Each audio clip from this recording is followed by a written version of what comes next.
Ladies and gentlemen, welcome to You Can't Make This Up. We have a lot to talk about today, so why don't we just start with, well, let's just say Cracker Barrel. Let's go. Watch this. All right, so there, how about that? You got the Cracker Barrel guy. Remember, he was just eliminated the other day. He went the way of, what was it? Aunt Jemima and Uncle Ben and the rest. And then Cracker Barrel realized, wait a minute, we are losing hundreds of millions of dollars because we got rid of our original logo because it appealed to country folks. And so, yeah, look at this. Hey, American Eagle, at least they were smart enough not to fall for that woke foolishness. Cracker Barrel fell for it, and they realized, ooh, this is getting a little bit costly. So it's amazing how money can change people's minds, and apparently people are fed up with this stuff.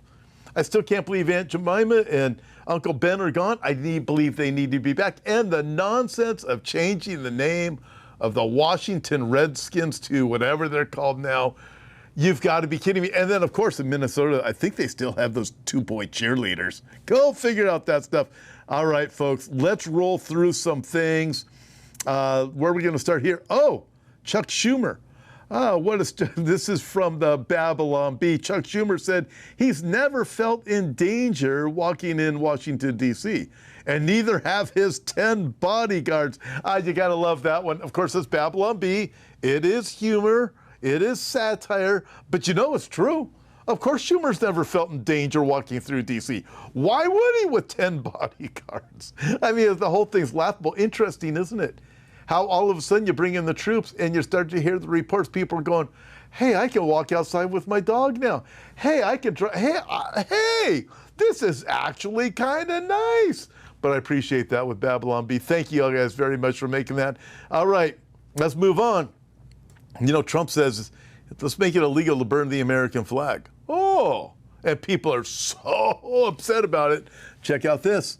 What's going on? If burning the American flag is free speech, because that's what people are saying, why is a man in prison for burning a pride flag? Yeah, no kidding. That is a darn good question, because if you look at it, you start thinking, wait a minute, you can burn an Israeli flag, you can burn an American flag, and it's free speech. You burn anything like a flag that represents Islam. Could you imagine burning a Palestinian flag right now? Oh, boy, they'd probably kill you for that. Demand the death penalty if they didn't kill you. And if they did kill you, they'd be off because, well, they were defending their rights for whatever insanity that is. But burning a pride flag, oh, you should go to jail forever for that one. Okay, well, anyways, I want to go down that path. All right, you guys ready? Oh my goodness, how am I going to get through this? Check this out. You know who Governor Newsom is? Yeah, you gotta love this one. There's actually people out there that think Governor Newsom is wonderful. You know what those people are? They're not very smart. I'm just telling you, I live in California. Some of us are still here because we got to push back against the evil. So hopefully it won't get to your state too. That's what we're doing. So pray for us because we're trying to. But this is laughable. I can't believe people like this guy. I just can't believe it. But let's read this. We'll read it together. I'm going to look into the missing $100 million from fire aid right after I find the $100 billion from the high-speed rail, the $37 billion from homelessness, the $40 billion for affordable housing, the $5 billion for water storage, and the $500 million to stop the flow of raw sewage from Mexico. Yeah, no kidding. Where is all this money? So you wonder why us in California get taxed so much? I think you have the answer right there, right? I mean, you look at this stuff, and now it looks like they're planning, probably going to be successful, to redistrict California to make it even worse than it already is. How much worse can you make this place? Let me tell you, last week, I drove to Los Angeles.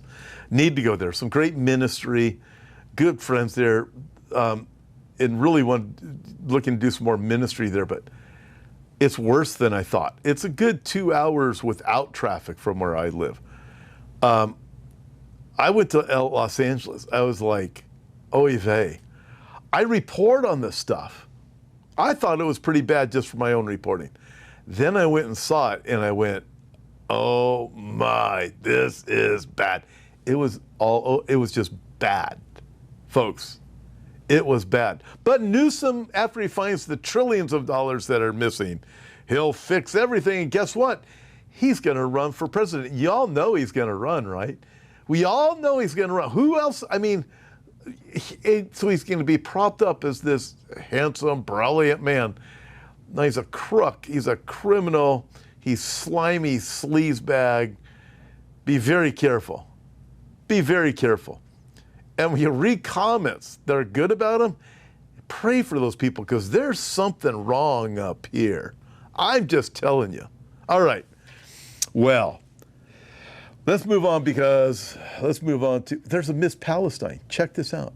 No, I am not making this up. Look at this, Miss Palestine. Check it out. Born Michigan, United States of America. Father is Egyptian. Mother is Italian. And raised in Canada. So I came across this, I thought, nah, this isn't true. It can't be true. This has all just been made up. No, it can't. Well, it is true. All of it is true. Unbelievable. The mysterious case, get this, the mysterious case of Nadine Ayoub, if that's even a real name. From Canadian roots to Miss Palestine on the Miss Universe stage, it's unclear. This is really interesting.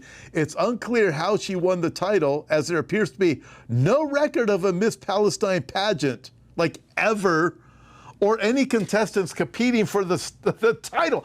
I mean, because they'll be killed. You got to wear this like hijab thing. So you're thinking, where does this come from? Right? It's made up, but it really is.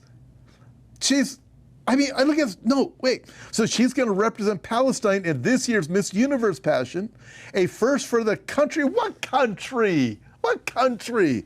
According to the Abu Dhabi-based news outlet, The National, she was crowned Miss Palestine in 2022. Wait a minute, there was no Miss Palestine pageant in 2022. Where did they make it up? You just make it up out of thin air. What else do you make up? Palestine is a country, the Palestinian people. Oh, well, that's kind of convenient. Wasn't that like Yasser Arafat in 1965 that did something like that? What do you do? You make up countries, you make up narratives, and people go with it. And this is this is going to be crammed down everybody's throat. Oh, you're pretty sure we should take bets on it right now. Who's going to win the Miss Universe pageant? Gee, I wonder. I'm pretty sure it won't be Miss Israel because she won't be allowed to. Miss Palestine, this stuff is just nuts. The Miss Universe organization proudly welcomes, reading this, delegates from across the globe celebrating diversity, cultural exchange, and the government and the empowerment of women. That's exactly what Islam does, right? The empowerment of women. You've got to be kidding me. Because I got to read some more of this to you because it's like, this is definitely, you can't make this up. However, it continues, it's unclear how she won the title because there's no record of a Miss Palestine contest ever. And get this, according to a New York Post report, there's also a notable lack of official biographical information about her. Is she real? I'm thinking she's real. And then they said, but this is rather unusual for a beauty queen. There's like nothing on her. Remember that guy that was president? We still don't know about his birth certificate. I'm just saying, okay, let's move on from there. So reportedly is born in the US, right? We already saw that. Raised in Canada. Her dad's Egyptian, her mom's Italian, and she lives in Dubai, but she's running as Miss Palestine. You can't make this stuff up. There hasn't been another Miss Palestine since 2022 because of the genocide, she said. Okay. After Miss Earth, I was supposed to go to Miss Universe, but I postponed it because I did not want to go when genocide was happening. I wanted to focus more on staying behind the scenes because the spotlight was supposed to be on the people in Palestine who are suffering rather than me. This stuff just makes you sick. The lies are astounding. They even made up a fake Miss Palestine contest that never even happened. And they crowned this lady Miss Palestine, who's obviously born in the US, raised in Canada, her mom's Italian, her dad's Egyptian, she lives in Dubai. You can't make this stuff up. I know, it's just kind of appalling. But the lies are astounding. There is no Palestine country. Never has been. Never. Listen to this. Check this out. Let's move on from this one. I got to go to this next one. Let me show you this little picture. It just says quite a bit. The Prime Minister of Poland says, check this out. How can 500 million Europeans ask 300 million Americans to protect them from 140 million Russians? Then he adds, but I'll tell you something even more astonishing. There are 2 billion Muslims asking the world to protect them from 7 million Jews. Yeah, that's a fact, Jack. 2 billion Muslims to protect them from the Jews who live in the land of Israel. Like, I mean, seriously, does anybody ever look at this and this so-called Miss Palestine speech talking about the genocide? Just keep hammering the lies, keep hammering the lies, keep hammering the lies. Don't mention that Hamas rounds up kids into schools and makes sure they all get killed. Don't mention that Hamas is actually the one that shoots the people down when they come to get food from the Israelis who bring it there. Don't mention that it's Hamas who does it. Let's spin it and say, look what Israel does. Look at the starving people. Really weird thing. Have you ever noticed any of those pictures? There's other people in them, and all of a sudden you have this one kid who's really skinny, and then you find out, hey, this kid who's really skinny, looks like he's going to die, is taken by the IDF to a hospital to get treated for a disease. Yes. Oh, no, you won't hear that. And now we have Miss Palestine going to go on the world scene and say, what about them Jews killing everybody? Who do you think's going to win? The Miss Universe pageant. Now that this fake country that's being propped up by the West is in this. Who do you think's going to win? I mean, imagine that. 2 billion Muslims are asking help to protect them from the Jews. What, 7 or 8 million Jews? I think it's 8 million Jews that live in Israel. Are the Muslims that incompetent? How many countries they have? 50 countries or something like that? Are they that incompetent they can't protect themselves from those little Jews that they make fun of? Apparently they can't, and apparently the entire Western world can't either. Huh, maybe there's something to this God thing after all with the people of Israel. Maybe you should think about that. Don't you think that's a little odd? I'm just saying, listen, I have enough info on this, even with my book, Israel's Place in God's Eternal Plan. It kind of helps you understand, yeah, God is with the people of Israel. Huh. All right, moving on from there. Check this out. After this disgusting bit of stuff, we need a little bit of a humor break. So let's get this. Here's one of the reasons why women live longer than men. Watch this. Just one of the reasons. Isn't this great? Look at that. Oh, you gotta love this. Why women live longer than men. How can you not like this? Watch this. We're not over yet. Whoa, hello. Oh, we're not done yet. Whoa, hello. Whoopsie daisies. Oh, you gotta love this one. All right, I think you guys get the picture, right? You know what I think we should do on You Can't Make This Up? We should also, along with the tip of the week that comes at the end of the program, we should have right in the middle a Why Women Live Longer Than Men little video, because there's a lot of them, and they are pretty funny. Okay, Adam Carolla is going to talk about California. We bleeped out certain things. You can watch it because it's been bleeped out. Watch. Doing some work at my place in Malibu. I went to the lumber store, Malibu Lumber. I needed like a 2x4 pressure treated. So the guy goes, you know, we can't cut that in the back. We're in Malibu, outdoors. The saw's outside. I go, okay, yeah, I don't need a cut. I got a truck, but why can't you cut it? He goes, well, it's pressure treated. It's got chemicals, California, City of Malibu, EPA. 2 weeks later, whole place burns to the ground. The whole place, everything. Everything, every futon, every mattress, every Range Rover, every house with pressure treated lumber, all burnt, all in the ocean. But 3 weeks earlier, we cannot endanger the porpoises by someone using a radial arm saw and cutting a piece of pressure-treated lumber in half, which, by the way, in any other state, there is no law. Yeah, welcome to California. Isn't the stuff just absolutely insane?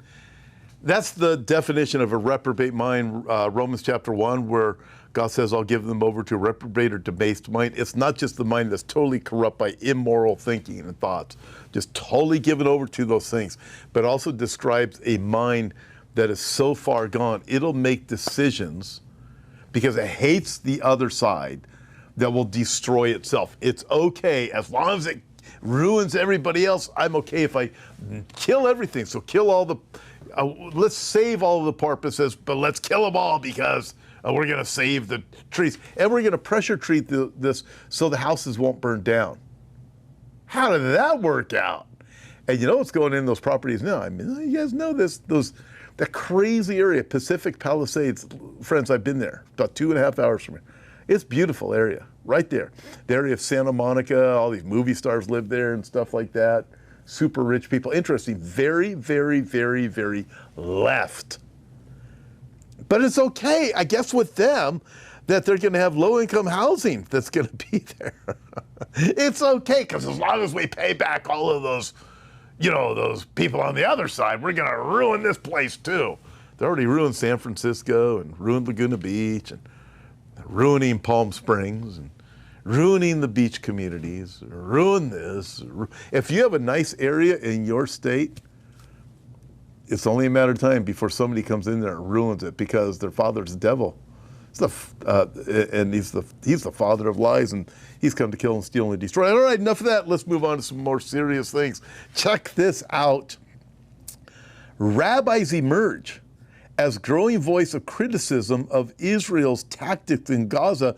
Among the recent public letters was one from dozens of Orthodox rabbis demanding moral clarity to what they called a humanitarian crisis, as Israel's tactics in Gaza have increasingly provoked international condemnation. Rabbis from across the world are taking the unusual step of speaking out against the Israeli government conduct in the war on moral and religious grounds. Indeed, we're going to see more and more of this.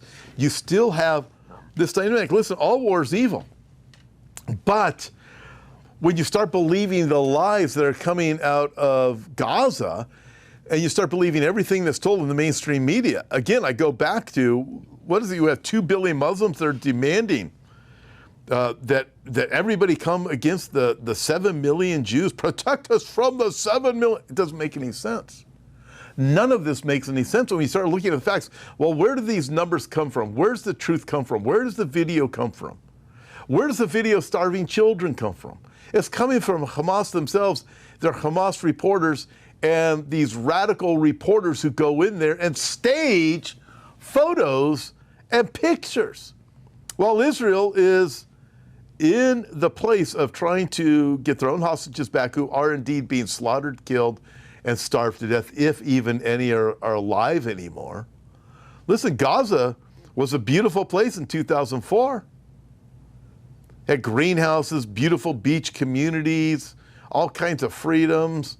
And then Israel's forced out by, it was Condoleezza Rice and George Bush, you know, the whole regime, just capitulated, said, that's what we're going to do. We're going to make a plan to get along with the so-called people in Gaza. They can vote now. They voted in Hamas. What do? They start tearing apart everything that is good. They start humiliating people. They start killing them. They start launching suicide bombers, homicide bombers from Gaza into Israeli territory. So Israel puts around a border fence to keep out the terrorists. And this is where we are. And you look, you go, this makes sense? This makes sense? Whatever, but you do have this growing movement within the Jewish community to say we've had enough. And not only that, check out this one. Here's another one. NBC News reports Israeli protesters hold day of disruption to demand Gaza ceasefire and hostage deal. Listen, in any community, you're always going to have those people who are against whatever it is that is there, right? So you have this growing movement within Israel and amongst the Orthodox also that are saying, hey, let's put an end to this. Remember, when it came to what happened on October 7, 2023, the communities, all the kibbutzim that were attacked were primarily left-leaning, very liberal, kind of got the hippie thought process, the American left thought process. It was the same thing. Let's just do a group hug and all get along. These Hamas terrorists were going into their houses and working with them, pretended to be their best friends. They even got medical treatment from Israel and everything. Let's just all get along. So there's people like that in Israel today, and there's Jews like that throughout the world. Look at Bernie Sanders. Look at Chucky Schumer, right? You start looking at this stuff, you go, wait a minute, they can't recognize this is evil. This is evil. This is what Islam does. But you have these Jews within the community. Interesting, in Daniel chapter 11, it appears when Antichrist rises to power, there are people of the covenant that will turn against the covenant. What's that talking about? People of the covenant would be those who are Jewish, not necessarily believers, but they're of the covenant. That's what it's talking about. Who will side with the side of Antichrist and will come against the Jewish people. And we see George Soros did it. Anyways, bad stuff. Let's move on from there. Seeing these things, you can't make this stuff up. Hey, let's get with a little bit of humor. Then we're going to get to the tip of the week. All right, pay attention to this. I find this one rather humorous. It is apparently this guy messed up. He's sorry. So he's telling his wife the next day, I'm really sorry about that. So his wife, before he says he's sorry, she made him a special drink. Apparently, she wants to pay him back. Don't know what she put in the drink, but this is kind of humorous. Watch what happens. Is that for me? Yeah. Thank you.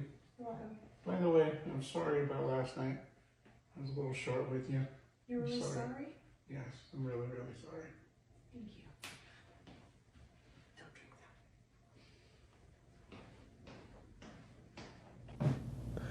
that. That one's great. That one's funny. So, what a great, that's great for a marriage message, isn't it?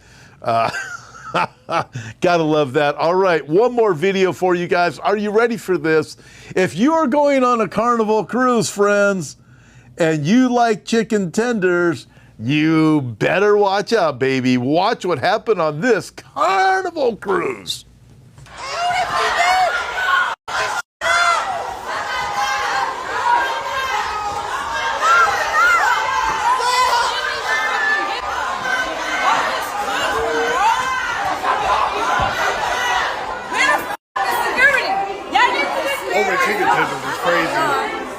So this was the scene from a recent Carnival cruise, and can I just say, there is no amount of government money or intervention that is going to fix this.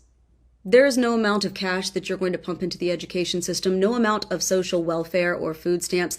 You could tax every single billionaire 100% and pump all of it into big government programs, and it wouldn't matter. You cannot legislate basic morality, dignity, pride, and respect. You cannot make up for broken homes, and you cannot fix a culture that does not want to fix itself. Okay, yeah, there ain't no money that's going to fix that, baby. We need Jesus. Hey, be very careful when it comes to those chicken nuggets or chicken tenders or whatever it is that you got going on there. What a world that we live in. Hey, I'll get to the tip of the week in a second, but don't forget, join me in Texas if you can, if you're in the area. Coming up in just a few weeks, we will be in the great state of Texas. Look at this lineup. Okay, how did my picture get in there? What's that picture doing in there?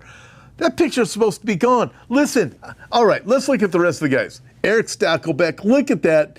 Dr. Hormuz Shariat, Dr. Andy Woods, Pete Garcia is going to be joining us. Olivier Melnick's going to join us. I'll be there. Check this out. John Howler's going to be joining us. Now listen to this. Are you guys sitting down? Listen to this. The rest of the lineup is we keep adding to it. Chaim Mailspin's going to be joining us. Some of my Israeli friends are going to be streaming in. Chaim Mailspin looks like he's going to be coming to us from somewhere in the Gaza area. We have Roddy Harrell's going to be joining us. Idan Pincus is going to join us from the old city of Jerusalem. Get this. Josh Waller from the Israel guys is also going to be joining us. They're going to be streaming. It's going to be great.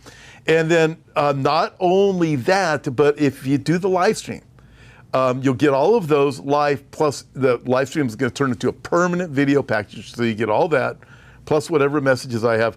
Plus on Friday night, we have a Shabbat dinner with a off-the-cuff Q&A with the speakers there at the Shabbat dinner. It's going to be a meet and greet, really cool.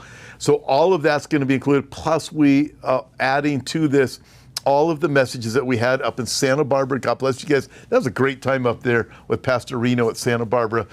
Pastor Brandon Holthouse, you get his message. Pastor James Cadiz, get his message. It was phenomenal. James Panafino, David Towell's message, and mine. So it's everything. It's 2 conferences plus the Shabbat. If you want to do the live stream package, you'll get that. And it will be a permanent one, because a lot of times those live stream packages, they end up going away after a few months or something like that. This will be permanent. We want you guys to have it. And it's all for the same price too, which is great. Okay, now check this out. Are you guys ready for this? What am I talking? Oh, we got a tip of the week. I got to thank for the tip of the week, Don Redinger from Wisconsin. Thank you very much, Don. We will send you a You Can't Make This Up hat just for sending us the tip of the week. And here it is, ladies and gentlemen. Tip of the week. If you find a toilet in your dream, don't use it. There you go. Ain't that the truth, folks? If you find a toilet in your dream, do not use it. I don't want to ask for hands to see how many. I don't want to know. Don't want to know. It does remind me of a joke that Walter Matthau told. I don't know if I should tell it. Should I tell it? It goes something like this. So I'm going to mess it up. Walter Matthau was fantastic. It goes something like this. This guy goes to the doctor. A couple of guys go to the doctor, and they're telling their doctor about problems that they got. And this one guy, he's up there telling the doctor, and the doctor goes, "So tell me what's going on." He goes, "Well, I go number." I forgot. I told you I'd mess up the joke. Oh, first thing in the morning, what do? Oh, I go number 1. You know, number 1, right? It's got that. Okay, well, that's good. Things are working right. And then at 7 o'clock, I go number 1. And then at 8 o'clock, I go number 2, right? And he goes, "Okay, that's really good. You go number 1, you got number 2. Listen, I don't want to have to explain what number 1 and number 2 are to you guys, all right? I go number 1 at 7 o'clock, and at 8 o'clock, I go number 2. He goes, "That's wonderful. What's the problem? I don't get out of bed till 9. Anyway, so there you guys. You guys can do the math. I knew I'd mess it up, but you guys can figure out. Walter Matthau was fantastic. His version of it was better. God bless you guys. Hey, see you Sunday. Peace out. Sunday morning, Gospel of Matthew. Sunday night, Life of David. That's where we are. See ya.